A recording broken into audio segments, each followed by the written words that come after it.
If they don't want to enforce the law, then obviously that increases the chances of violence. Some strong words there from Patriot Prayer leader Joey Gibson ahead of a demonstration set to take place in Portland tomorrow morning. This is KOIN 6 News at 11 o'clock. I'm Jennifer Hoff. Jeff is off tonight. That demonstration is set to happen at Portland's Waterfront Park. Counter protests are planned, as well as a Stop the Hate rally at City Hall, which will then also march to the park. Our Valina Jones spoke to the leader of one group and businesses in the area to see just how everybody is preparing for this. Valina? Well, that's right, Jennifer. These are the barricades that will be used during tomorrow's demonstration. Now, the leader of Patriot Prayer, Joey Gibson, says he plans to talk about freedom and faith ahead of tomorrow's rally. Now, some of these demonstrations in the past have become violent, but businesses say they're hoping for the best.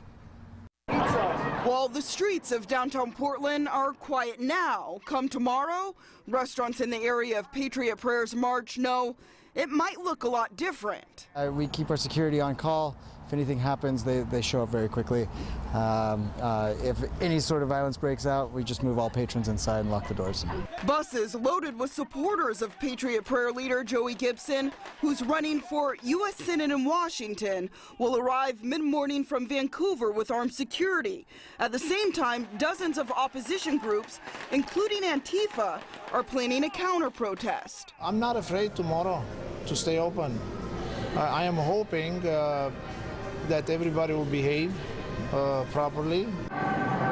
Eugene Shiriak, owner of Giants New York Pizza and Subs, witnessed Patriot Prayer's last march in June that turned violent, sending people to the hospital and jail. It was violent just down the street by the lights. All the crowd just managed to out without touching anything. And that was a positive thing for me to see.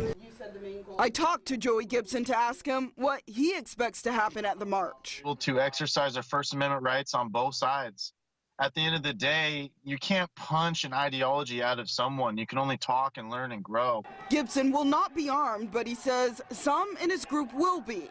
Members also plan to blend in with Antifa in hopes of filming illegal activity. And if the police, or the mayor choose not to do anything, Antifa's going to, without a doubt, they've already proven it, they'll come and try to use violence against us. We go where we're told we're not allowed to go, and we go where they're not enforcing the law and the Constitution. As far as any violence, he says that depends on the city. For people who may think you are white supremacist, what would you say to them? I would say I'm Japanese, half Japanese, and I follow Jesus, and Jesus doesn't care about the color of your skin. He cares about what's on the inside. That's all I care about.